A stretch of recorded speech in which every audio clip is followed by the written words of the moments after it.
Rest day ko ulit ngayon, kaya naisipan kong magluto ulit. Yung isda nga pala na yan, nabili ko yan dito sa malapit sa grocery store namin ng $11. So kung i-convert mo siya into peso, 450 pesos po yan. Aru, Diyos ko, kamal ne. Opo, mahal po talaga. Nagmamahal na nga lahat ng bilihin, ako na lang hindi minamahal. Char! So yung isda pala na yan, wala nang bituka yan, so hindi na ako masyadong nahirapan sa paglilinis. Tara na, magluto na tayo.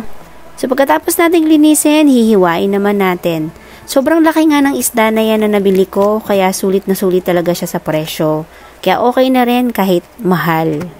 Kaya nga yung isang pirasong isda na yan, 3 beses kong hiniwa, kasi sobrang laki talaga, sulit na sulit.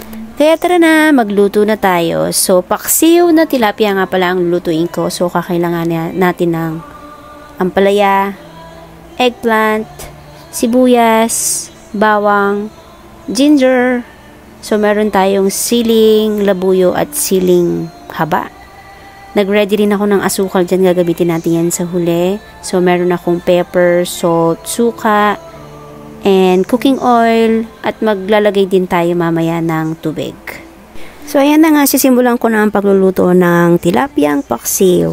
So dito sa Canada, meron kaming grocery store dito, pero pili lang yung mga nabibili mo. Kaya yung nabili kong tilapia niyan, swerte na talaga ako dahil bihirang-bihirang magkaroon ng tilapia or yung mga isda na usually na nakakain ng isang Pilipino rito sa Canada. So kung gusto mong makabili ng mga gusto mo talagang mabili, like yung mga bangus, tilapia, tapos mga galunggong, yan.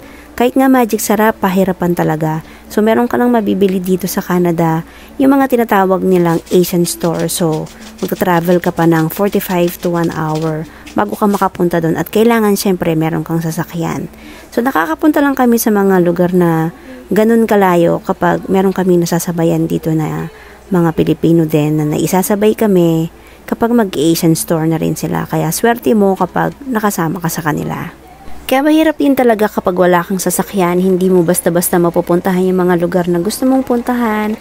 At the same time, pag papasok ka sa trabaho, kailangan mo talagang mag-travel via bus, o kaya minsan maglalakad ka, o kaya magta-taxi ka. So, ganun talaga ang buhay dito sa Canada. Hindi madali po. So, yan nga na-share ko sa inyo, yan ang totoong nangyayari dito sa Canada. So, mahirap talaga ang nasa abroad na masarap na masasabi.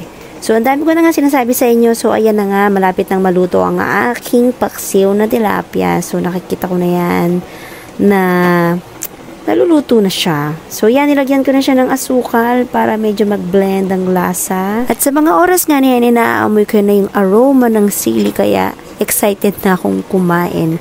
At luto na yan sa mga oras na yan, kaya mag-plating na tayo. Fan din ba kayo ng tiyan ng isda? Ay naku, kung meron lang nabibili na puro tiyan ng isda, ako na yun. Isa ako sa bibili. Talagang nag-i-enjoy naman talaga ako kapag kinakain ko yung taba or tiyan ng isda.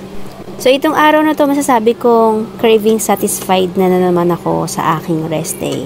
Panigurado, makakadami na naman ako ng kanin yan.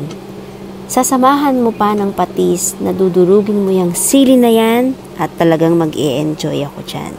So, thank you for watching. Bye-bye!